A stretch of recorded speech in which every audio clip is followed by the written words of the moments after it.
सोजा में भी हक बात कहेंगे, हम आतिश सोजा में भी हक बात कहेंगे, कुंदन की तरह शहर में ताबंदा रहेंगे। तारीख बताती है हर दौरे सितम में, हम जिंदा थे, हम जिंदा है, हम जिंदा रहेंगे।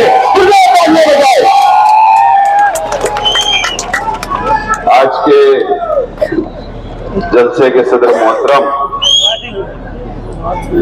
रईस डोमन साहब, मंच पे तशरीफ फरमा शान हिंद साहिबा, मुस्तकीम डिग्निटी साहब, एजाज उमर साहब, नवीस खतीब साहब, मालेगांव सेकुलर फ्रंट के तमामी उम्मीदवार, इस्लाम पार्टी और समाजवादी पार्टी के जिम्मेदारान, मेरे सामने तशरीफ फरमा बुजुर्ग हजरात, नौजवान साथी और जहां तक मेरी आवाज जा रही है ऐसी मेरी मां और बहिनें, आज पहला इलेक्शनी जलसा है। तकरीबन 1 साल के बाद मैं यहां से तकरीर कर रहा हूं। असेंबली के इलेक्शन के वक्त इस इलाके के अंदर मैंने अपनी बात को रखा था। आज 1 साल बाद दोबारा मौका आया है, मैं मेरी बात रख रहा हूं। 15 जनवरी को कॉरपोरेशन का इलेक्शन होगा और मालेगांव शहर की आवाम को फैसला करना है कि कॉरपोरेशन का इक्तिदार किसके हाथों में देना चाहिए। ये फैसला शहर की आवाम को करना है। शहर ने 1 साल में बहुत मुसीबतें, बहुत तकलीफ उठाई है। ये बात ये शहर जानता है, समझता है।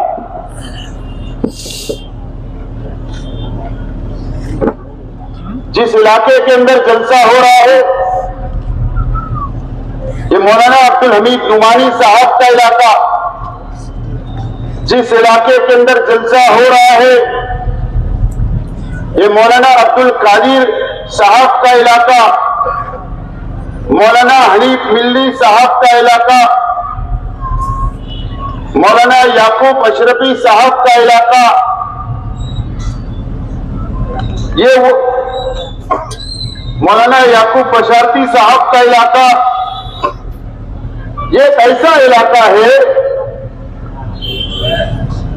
जो एक वक्त था कि वक्त की सरकारें यहां पर आया करती। एक ऐसा इलाका है और इसी इलाके के अंदर कॉरपोरेशन भी है और इसी इलाके के अंदर मालेगांव का किला भी है।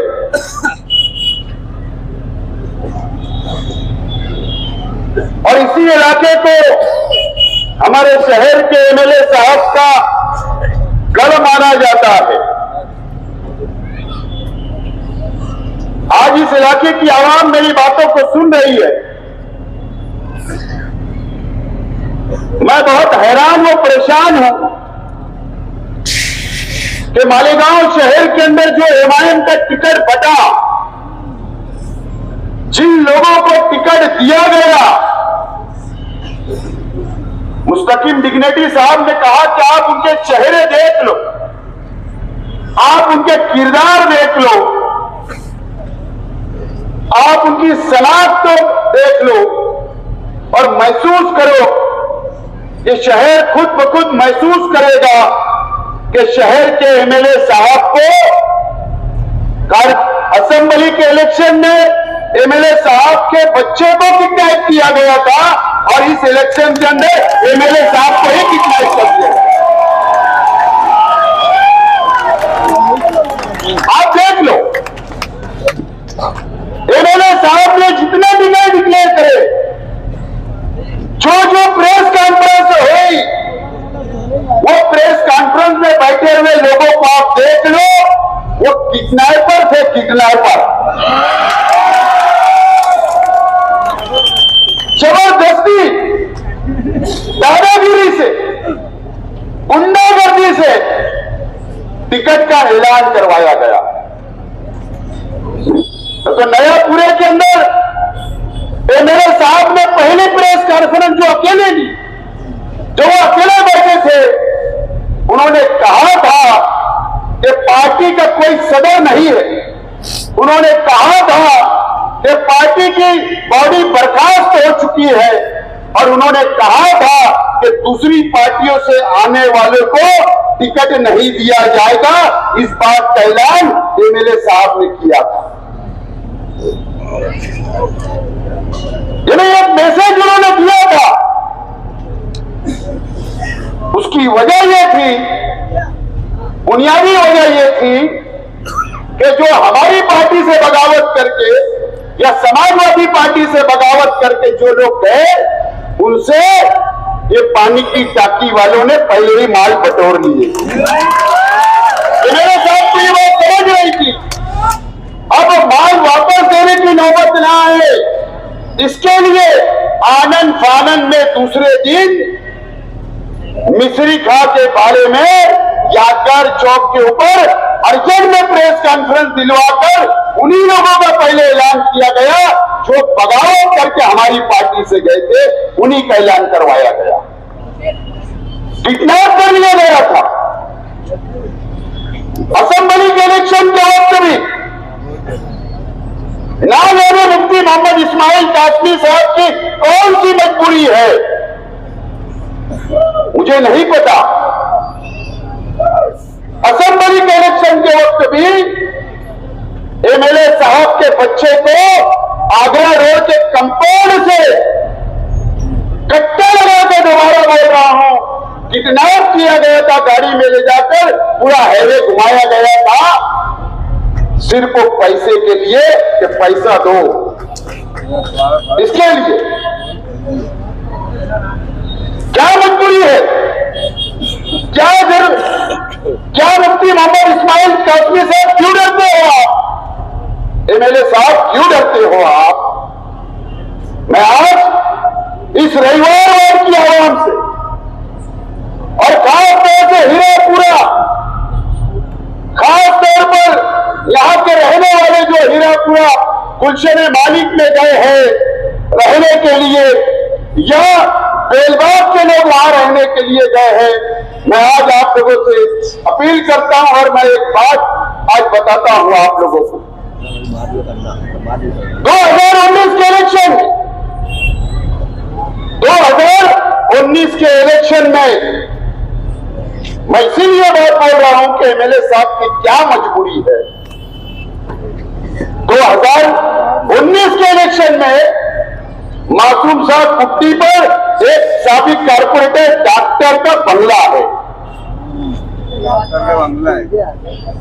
उस वक्त एमएलए साहब को वहां बुलाया गया अकेले, और उनके साथ कोई एक शख्स, एक लड़का था बाहर, बैठाकर पैसे की डिमांड की गई, रुपये की डिमांड की गई। एमएलए साहब ने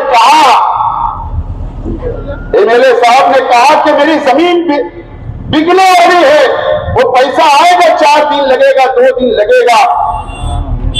एमएलए साहब को वहां पर उस डॉक्टर ने नंगी नंगी गालियां दी थी, नंगी नंगी। जब उन्होंने कहा कि जमीन का पैसा आएगा, बोले तेरी, मैं ऐसे नहीं बोलूंगा एमएलए साहब करे हुए, बोले तेरी किडनी बेच कर दे, तेरी किडनी बेच कर दे, पैसा तो लगेगा, इलेक्शन क्यों लड़ा। अरे पूरे की जबान इस्तेमाल की गई, और जब उनकी आंखों से आंसू गिरे तो वो वजू करने के लिए उसी मकान में गए, तो बोले अब ये ढोंग करेगा, नाटक करेगा। ऐसी जबान का इस्तेमाल उस वक्त भी किया गया था। इस तरीके की जबान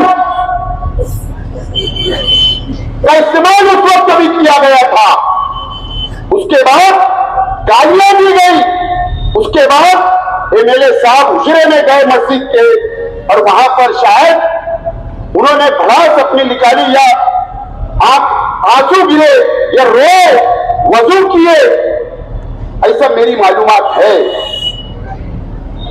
और उसके बाद इस तरीके का इस्तेमाल जबान का किया गया उस वक्त भी, उसके बाद भी ऐसे लोगों को यहां पर उम्मीदवार बनाते हैं। मेरे साथ आपकी क्या मजबूरी है?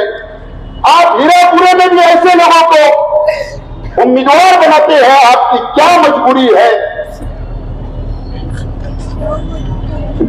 इस तरीके का एक एमएलए को कब्जे में लेना, उनको आजादी नहीं देना, इस इलाके के अंदर आपके बच्चों को आजादी नहीं, आपके बच्चों को डरा के रखा जाता है, आपको धमकियां दी जाती है, आपके हीरापुरे के अंदर यहाँ के जो कारोबारी लोग हैं, यहाँ के बुनकर भाइयों की जमीन पर कब्जा किया जाता, वहां कोई ब्याज नहीं डाल सकता, वहां कोई अपना मकान तामीर नहीं कर सकता। ऐसा गुंडागर्दी करने के बाद भी एमएलए साहब उनको यहां भी टिकट देते हैं, वहां भी तीन टिकट देते हैं, दीपुर शब्बीर नगर में भी 2 टिकट जाता है और बेलवान में भी 1 टिकट जाता है। क्या वजह, क्या आपकी मजबूरी है? एमएलए साहब आप बर्दाश्त कर सकते हो, क्यों इतनी लाचारी है आपकी? अरे आपके साथ तो शहर है, अरे आपके साथ तो इस इलाका है यहां का, उसके बाद भी आप इतने डर के, इतने दब के रहते हो। ये अफसोस की बात है इस शहर के लिए। मैंने इसलिए कहा कि इस इलाके के अंदर मौलाना नुमानी साहब, मौलाना हनीफ मिल्ली साहब, मौलाना कादिर साहब रहते हैं। आलिमों की इज्जत करना हम भी जानते हैं और ये शहर भी जानता है और शहर ने हमेशा इज्जत की है। मैं आज इस इलाके की आवाम से अपील करता हूं, ये इलेक्शन एमएलए का नहीं है। आपको जो फैसला करना था आपने कर लिया, लेकिन वक्त आ गया है अब ये पानी की टांकी के लोगों को वहीं पर जमा कर दिया जाए। ये जहां जाके इलेक्शन वाले उनको जमा करने का काम इस शहर की आवाम और इस इलाके की आवाम को करना होगा। पानी की टांकी में 2 दिन पहले इस्लामाबाद पानी की टंकी के पास 2 रिवॉल्वर जमा होती है। आपने सुना ना, यूट्यूब पर देखा ना, 2 रिवॉल्वर 2 लोग जमा होते हैं। इसी जगह पर जलसा था, उसके फौरन बाद मैं पुलिस को मुबारकबाद देता हूं, अच्छी कार्रवाई है, लेकिन पुलिस डिपार्टमेंट से गुजारिश करता हूं कि तहकीक, इंक्वायरी ईमानदाराना होना चाहिए। एमएलए साहब के दबाव के अंदर नहीं, क्योंकि मैंने आज व्हाट्सएप पर देखा हूं जो 2 लोग अरेस्ट हुए, वो एमएलए साहब के साथ एक लड़का जो अरेस्ट हुआ है उसका फोटो भी वायरल हुआ है। किसी की तरफदारी नहीं होना चाहिए, इंक्वायरी तो होना ही चाहिए, चाहे वो कोई भी हो। वो रिवॉल्वर कहां से आई? मुझको तो लगता है कि साजिद अब्दुल रशीद साहब आजाद उम्मीदवार बगावत किए, क्या उनके वास्ते तो नहीं लाई गई थी? उनके वास्ते तो नहीं लाई गई थी, क्योंकि आजाद नगर में रिवॉल्वर नहीं पकड़ी गई, इसी इलाके के अंदर पानी की टांकी के नीचे पकड़ी गई। मुझे तो शक है कि उनके लिए लाई गई थी या शेख आसिफ के लिए या मुस्तकिम डिग्निटी के लिए। इस बात का भी खुलासा पुलिस डिपार्टमेंट करे, ये मेरी गुजारिश है, ये मेरी मांगनी है पुलिस डिपार्टमेंट। पूना का रहता है,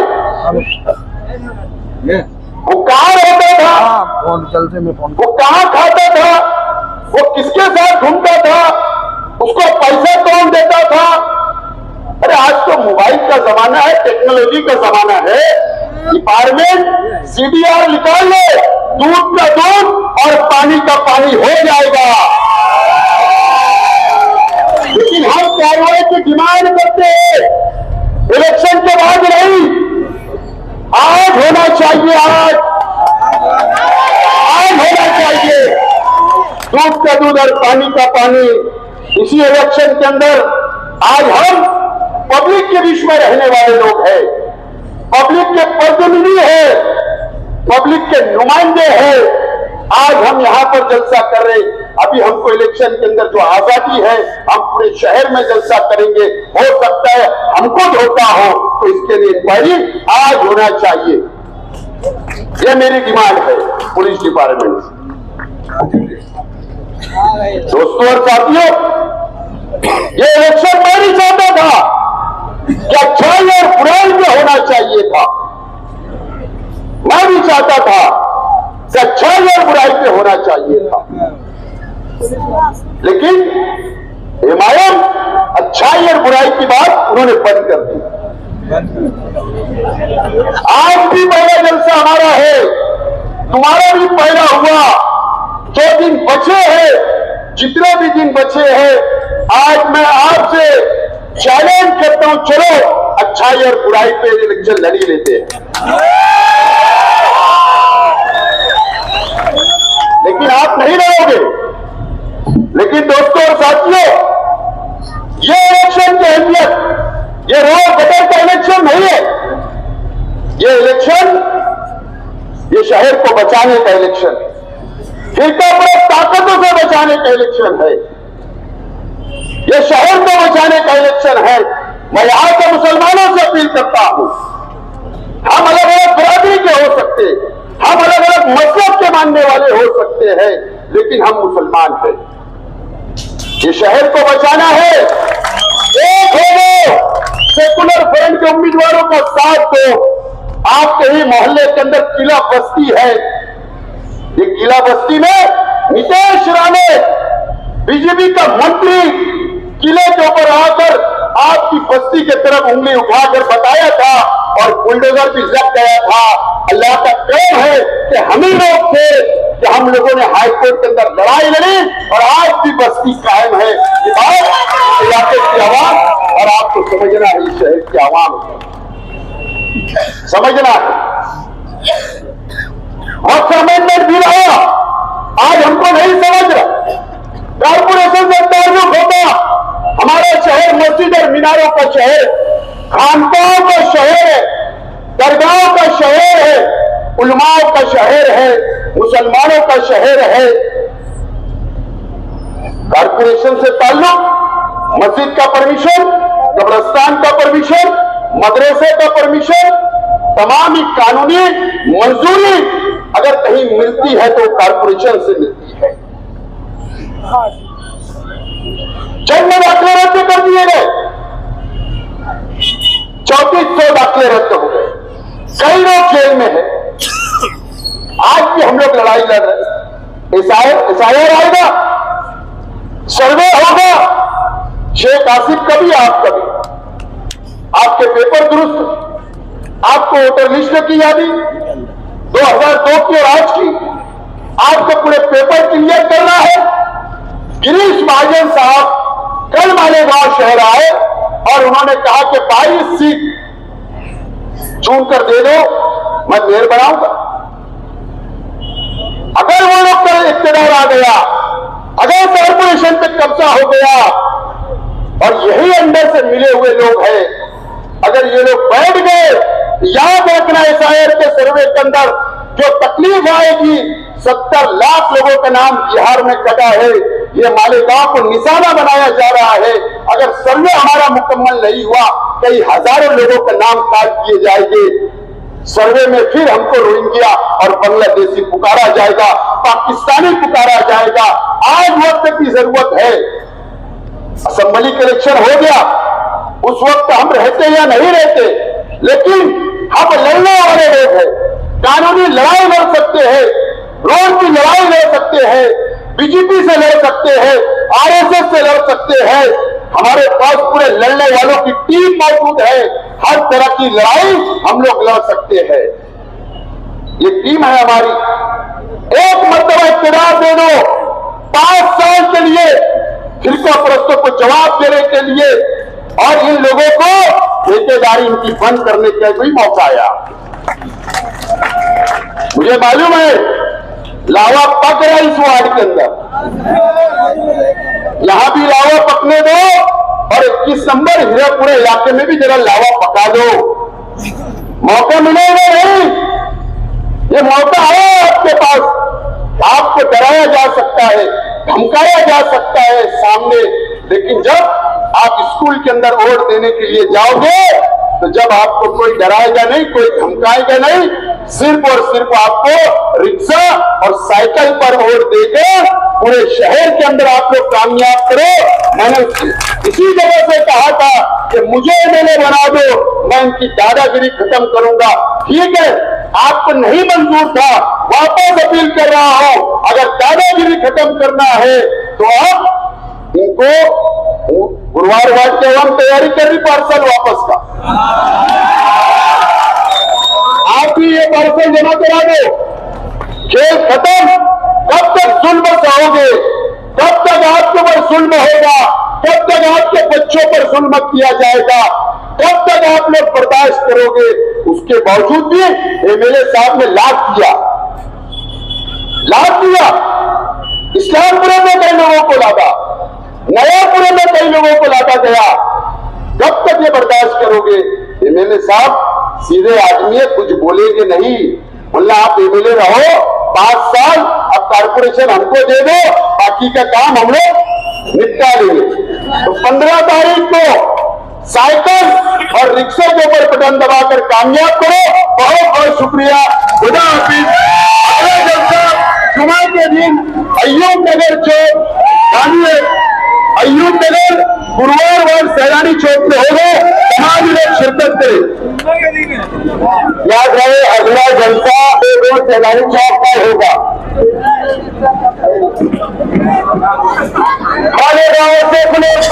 आज की मीटिंग के सदर रईस डोमन साहब, मालेगांव सेकुलर फ्रंट के जिम्मेदारान साबिक एमएलए आसिफ शेख रशीद साहब, समाजवादी की सदर शान हिंद साहिबा, ये हमारा पहला इंतखाबी जलसा है वार्ड नंबर 19 में।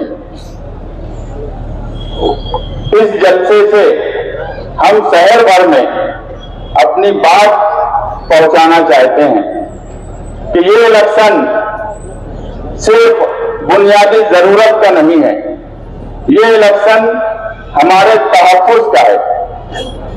और सबसे अहम बात कि हमने तहफ्फुज़ दिया और उसके बाद हम यहां पर आज इलेक्शन में हैं। किला झोपड़पट्टी का सवाल आपके सामने था, पूरे शहर के सामने था। फिरका परस्त आरएसएस के लोग मालेगांव शहर में डेरा जमा के बैठे थे, बुलडोजर किला झोपड़पट्टी तक आ गया था। अगर हम हाई कोर्ट नहीं जाते तो आज किला झोपड़पट्टी उखाड़ दी जाती। किला झोपड़पट्टी उखाड़ी जाती तो सिर्फ वहां के रहने वालों का नुकसान होता, इतना ही सवाल नहीं था। फिरका परस्त ताकत पूरे शहर को एक मैसेज देना चाहती थी कि हमने किला झोपड़पट्टी उखाड़ दी। जब किला झोपड़पट्टी का सवाल आया, हाईकोर्ट से हमने स्टे लिया, बुलडोजर आ गया, उसके बाद भी हम किला झोपड़पट्टी में मुसलसल जाते रहे। हम ना इस्लामाबाद में रहते थे, ना रसूलपुर में रहते थे, ना किले में रहते थे, ना आसिफ साहब इस महल्ले में रहते हैं, ना मैं इन महल्ले में रहता हूं। मगर जो इस्लामाबाद में रहते थे, बताओ किला झोपड़पट्टी में जब बुलडोजर आया तो ये कहां थे? बहुत कदम थे। बोलते हैं कि मैं बीमार था, अब्दुल मालिक बोलते हैं मैं बीमार था। अरे तुम्हारे घर के 7, 8, 10 लोग इलेक्शन लड़ रहे हैं, कोई एक आया किला झोपड़पट्टी से जो यहां से गुजरकर किले की झोपड़पट्टी के पास से कारपोरेशन में बराबर ठेकेदारी करने जा रहे थे, पीसीआर लेकर घूम रहे थे, मगर किला झोपड़पट्टी में इस्लामाबाद बिल्डिंग का एक फर्द नहीं पहुंचा। और आज वो इस वार्ड से इलेक्शन लड़ रहे हैं। हमने समाजवादी पार्टी से राहिल हनीफ, साजिदा यूबी, अंसारी रुमैसा महमूद इनको टिकट दिया। ये इलेक्शन फिरका परस्तों से लड़ने का है।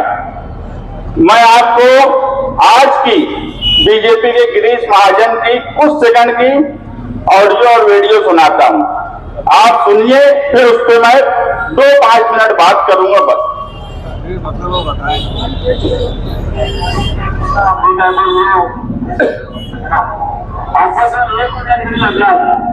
एकत्र करून लागला तुम्हाला भावना सांगेल आश्चर्य कारण आश्चर्य झालं कशा ठिकाणी तुम्ही सगळ्या ठिकाणी केला मी तुम्हाला सांगतो महापौर हा आपला या सगळ्या भानगडीमध्ये महापौर आपला भावी चोविकाच्या पैकी लावला पाहिजे आणि म्हणून हा स्वतः अध्यक्ष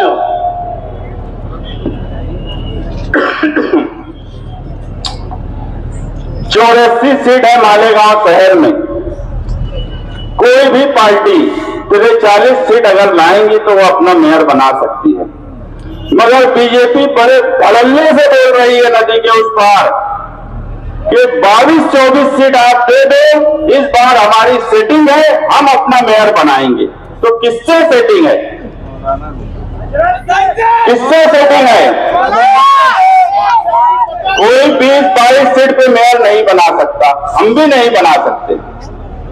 मगर आज मालेगांव सेक्युलर फ्रंट जिस हिसाब से पूरे शहर में उसकी तैयारी है और जो माहौल बना हुआ है, इंशाअल्लाह इक्तदार तक सीट जो है 44 सीट से कम आएंगी, ऐसा हमको कहीं नहीं लगता। अब आ जाइए इमाम पार्टी पर। 5 पैनल ऐसे हैं जहां वो इलेक्शन लड़ रहे हैं, इस्लामाबाद, नयापुरा, इस्लामपुरा, बेलबाग और गुरुवार वार्ड का एक पैनल पकड़ लो। तो आप बताओ, इन अकेले ये मेयर बनाने की ताकत रखते हैं क्या? इसका सीधा मतलब है कि इस मर्तबा कारपोरेशन पे अगर भगवा झंडा लहराना है तो किले के लोग, नयापुरे के लोग, इस्लामपुरे के लोग, बेलबाग के लोग उनको वोट दे सकते हैं। और अगर इक्तदार में रहना है, खास तौर से आप लोगों को इक्तदार के साथ रहना है, तो मालेगांव सेक्युलर फ्रंट के उम्मीदवारों को वोट दीजिए। आप अगर कारपोरेशन पे भगवा झंडा लहराया तो सबसे पहले भगवा झंडे का साया किला झोपड़पट्टी पे पड़ेगा। और जो तैयारी दिख रही है, जन्म दाखिला और एफआईआर पर सब तफसील आपके सामने रख दी गई है। इस मर्तबा इन सब हिस्सों को यरगमाल बना लिया गया। मैं आपको एक बात बता दूं, मुफ्ती साहब बोलते थे कि मेरा तीसरा महाज कारपोरेशन में, उन्होंने कभी मेरी हिमायत नहीं बोला। तीसरे महाज का ही एबी फॉर्म, जिसको ए फॉर्म जोड़ पत्र बोलते हैं, आयुक्त को तीसरे महाज का दिया गया। मगर आखिरी वक्त में इस्लामाबाद के लोगों ने उन पे कब्जा कर लिया और अपने मन से अपने मनपसंद उम्मीदवार उन्होंने हर जगह दिए। अगर इस्लामाबाद वालों ने अपने मनपसंद उम्मीदवार दिए तो क्या मौजूदा एमएलए के मानने वाले उनको वोट देंगे? और पूरे शहर को पता है कि उनके साथ जो एक बार चुन के आता है वो कभी दोबारा उनके साथ लड़ना पसंद नहीं करता। आपकी वोट इस्लामाबाद की बिल्डिंग में जाने वाली है, इसका ख्याल रखिए। फिरका परस्तों को वोट मिलने वाली है, फिरका परस्त अपना मेयर बनाने वाले हैं। ये बहुत सोच समझकर फैसला करने का वक्त है। जो लोग इक्तदार में आने वाले हैं, जिनके हालात हैं, जिनका माहौल बना हुआ है, आप उनको वोट दीजिए और भारी अक्सरियत से कामयाब कीजिए। हम लोग जिम्मेदारी लेते हैं आप लोगों के तहफ्फुज़ का, आप लोगों की तामीर और तरक्की का। और एफआईआर की इंक्वायरी के वक्त हमारे जितने भी कारपोरेटर्स हैं, हमने सबको ये जिम्मेदारी दी है कि जब एसआईआर की इंक्वायरी शुरू होंगी तो आपको अपने अपने वार्ड में, आपको अपने वार्ड की आवाम के साथ खड़ा रहना है, इंक्वायरी में उनकी मदद करना है। जो लोग अपना फॉर्म दुरुस्त नहीं भर सकते, जो लोग अपना फॉर्म दुरुस्त नहीं कर सकते अपने उम्मीदवारों का, फॉर्म भरने के वक्त से लेके छाननी तक दौड़े दौड़े भागे फिर रहे थे, वो क्या आपके एसआईआर में मदद करेंगे? वो क्या जन्म दाखिले के सवाल पे मदद करेंगे? वो क्या जमीनों का मसला है में तो आपकी मदद करेंगे? जो खुद जमीनों की लोचेबाजी करते हो, उनके बारे में एक बात बोली जाती है कि अगर कोई गरीब आदमी चला जाए कि मेरी जमीन का मसला फला आदमी ने पैसा ले लिया है, तो मेरे पास आके दोबारा बोले कुछ लोग कि हमारा ऐसा ऐसा मसला है, तो मैं बोला हीरापुर वालों को कि तुम्हारे कारपोरेटर के पास नहीं गए थे क्या? तो बोले गए थे, उन्होंने खुद वो जो जमीन वाला था हमारे नाम से 10 लाख ले लिया। अंधेर मचा के रखे, अंधेर। एक गरीब आदमी अगर किसी भी सियासी लीडर के पास, सियासी जिम्मेदार के पास आता है तो अपनी मदद के लिए आता है। उसकी मदद करने के बजाय उसके नाम से पैसे की तोड़ी कर लेना, उसके नाम से उसका फायदा उठाना, उसकी कोई मदद नहीं करना, यही इस शहर में होता आ रहा है। आपको बहुत सोच समझ कर वोट देना है। आप पूरे हालात को देखिए, पूरे हालात को समझिए कि मालेगांव शहर को कौन तहफ्फुज़ दे सकता है, मालेगांव शहर की कौन हिफाजत कर सकता है। हमने ठेकेदारों को चुन चुनकर टिकट नहीं दिया। हम तो बोलते हैं कि इस बार मुआवजा करिए। अच्छाई और बुराई पे इस वक्त इलेक्शन क्यों नहीं लड़ रहे हैं? अच्छे उम्मीदवार और बुरे उम्मीदवार पर इलेक्शन क्यों नहीं लड़ रहे हैं? हम तो बोलते हैं अच्छे उम्मीदवार और बुरे उम्मीदवार पर इलेक्शन लड़िए और मुआवजा करिए। हमने जिनको टिकट दिया है, इन्होंने जिनको टिकट दिया है, मुआवजा करके वोट दीजिए। अच्छे और बुरे की तमीज इस इलेक्शन में इनको आप बता दीजिए कि अच्छे कौन लोग होते हैं और बुरे कौन लोग होते हैं। चुन चुन के बुरे लोगों को, चुन चुन के ठेकेदारों को टिकट दिया गया और ऐसे हालात पैदा कर दिए गए कि जो इनके वफादार थे वो घर बैठ गए। वो बेचारे लड़ना चाहते थे मगर उनको टिकट नहीं दिया गया। जो गद्दार थे, जो इनके साथ नहीं थे, उनको क्यों टिकट दिया गया ये आप सोचिए। मैं आखिरी आपसे अपील करूंगा कि मालेगांव शहर में 15 जनवरी को आप रिक्शा निशानी और साइकिल निशानी पर वोट देकर मालेगांव सेकुलर फ्रंट को इक्तिदार तक पहुंचाइए। इंशाअल्लाह आप शामिल तरक्की के साथ साथ आपके तहफ्फुज़ का ख्याल मालेगांव सेकुलर फ्रंट के कारपोरेटर चुन के आने के बाद महासभा हॉल और कारपोरेशन में रखेंगे। शुक्रिया। रखता है, हर इलाके की एक पहचान है। कोई इलाका मजहबी तौर से बड़ा मशहूर है, कोई इलाका तालीमी तौर पे, दीनी तौर पे बहुत मशहूर है। और हमने ये कोशिश की कि हमारा नुमाइंदा, हमारा उम्मीदवार ऐसा हो कि उस इलाके को सूट करता हो, जहाँ शरीफ लोग रहते हैं, जहाँ पर पढ़े लिखे लोग होते हैं, वहाँ हमने ऐसा उम्मीदवार दिया कि इलाके के लोगों को उनको अपना नुमाइंदा कहने में, वोट देने में शर्म न महसूस हो। हमने ना ठेकेदार की अहमियत की, ना हमने ऐसे लोगों को टिकट दिया जिसको वोट देने में इलाके के लोगों को शर्म महसूस हो। हमने ये सोचा है कि हर शहरी, हर तबके को हम नुमाइंदगी दे पाए, उस हिसाब से हमने हमारे उम्मीदवारों का चयन किया, हमने उन उम्मीदवारों को चुना। मैं आपको ये बताने आई हूँ, बहुत ज्यादा वक्त नहीं है, लेकिन मैं आपसे ये कहना चाहती हूँ कि ये इलेक्शन में हमारा जो इत्तेहाद हुआ है वो जन्म दाखिले की तारीख, जब जन्म दाखिले का केस हुआ उसमें साथ में हम मिलकर लड़ने लगे। तो हमारा कोई सियासी उस वक्त मिलाप नहीं हुआ था, वो समाजी और शहर को बचाने के लिए हुआ था। और जब हम काम करते रहे साथ में तो इस बात का एहसास हुआ कि ये मामला जो है वो 3400 जन्म दाखिले तक महदूद नहीं रहने वाला है। जिस तरह के बीजेपी का मुसलमान तबके को फंसाने की नीयत है, उसमें बहुत दूर तक लड़ना है।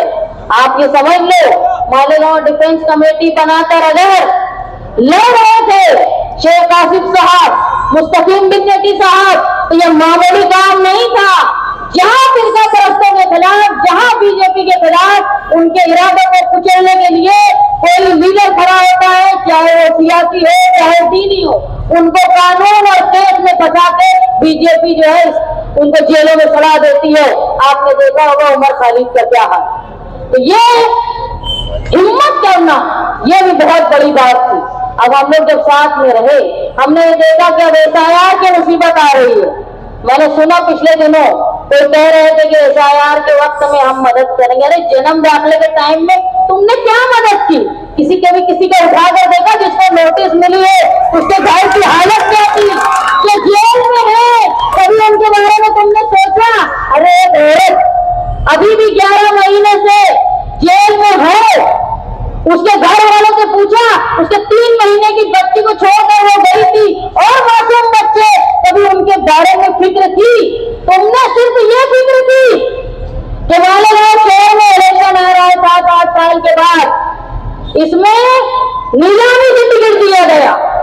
मैं आपको ये 2 बातें बहुत अहम बताना चाहती हूँ कि मालेगांव शहर फिरका परस्तों के निशाने पर है, और ये फिरका परस्त पता नहीं क्या क्या लाएंगे, जिसका जवाब देने के लिए, लड़ने के लिए हमको तैयार रहना है।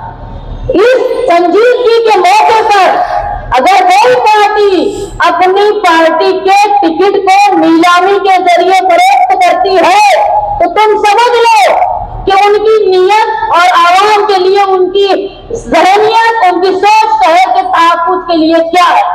और दूसरी बात, अगर कोई उम्मीदवार 25 से लेकर निस्फ करोड़ तक खर्च करके कोई टिकट पाता है, उसके बाद वो इलेक्शन लड़ने में खर्च करता है, तो किस नियत से वो कारपोरेशन में जा रहा है? ये सोचो तुम कि किस नियत से जा रहा है। वो इन्वेस्टमेंट कर रहा है, वो अभी प्रॉफिट चाहता है, उसको आवाम, NRC, SIR से कोई लेना देना नहीं है, उसको अपने इन्वेस्टमेंट का प्रॉफिट चाहिए। ये 2 बातें याद रखो कि कौन सी पार्टी है जो समझदार लोगों को, लड़ने वाले लोगों को, तुम्हारी आवाम की फिक्र करने वाले लोगों को उम्मीदवारी दे रही है, बिना मफाद को देखे, बिना माली मफाद को देखे। और कौन उम्मीदवार है जो बिना सियासी, समाजी प्रोग्राम किए बिना उम्मीदवारी हासिल कर दिया? ये 2 बातें अगर आप लोग संजीदगी से सोच लेंगे, मैं मानती हूँ हर किसी का एक वोट बैंक होता है, हर किसी इलाके में कोई मानने वाले होते हैं, लेकिन ये वक्त इख्तिलाफ का नहीं। मानते हैं कि तुमने पहले में किसी को वोट दे दिया, मानते हैं तुमने असली में किसी को वोट दे दिया, हमको तुम्हारी वोट बैंक से कोई लेना देना नहीं है। हमको हमारे शहर के तहफ़्फ़ुज़ के लिए सोचना है। तो खुदा के वास्ते वोट बैंक में तुम खिलौना मत बनो, तुम शहर के तहफ़्फ़ुज़ का सोचो। ये सोचो कि 11 महीने से एक औरत जेल में है, अब SIR के बाद कई जगह न जेल में चली जाए, कई नौजवान न जेल में चले जाए, इससे बचने के लिए, अपने आप को इस्तेमाल होने से बचने के लिए आपने खुदा के वास्ते मालेगांव सेकुलर फ्रंट का साथ दें। हम इस नियत के साथ निकले हैं कि अगर आप लोगों ने हमारा इक़्तिदार कारपोरेशन में बना दिया, इंशाअल्लाह जो हालात है जरूर बनेगा। तो हमने वादा किया जो जन्म दाखिले वाले लोग हैं, जो परेशान है, SIR में जो फंस सकते हैं, उन सब के लिए हम उनके बहाल करके नए जन्म दाखिले का काम बनाने का करेंगे, ताकि नए लोगों का भी जन्म दाखिला बने। SIR जो आ रहा है उसमें कोई भी बिना वजह फंस न पाए। दूसरा जो लैंड जिहाद का मामला है, 8-12 उतारे में बड़ी आबादी है, न सिर्फ घर बल्कि मस्जिदें, बहुत सारी मसाजिद और मदारिस हैं, उसकी हिफाजत की जिम्मेदारी भी इस शहर के लोगों की है।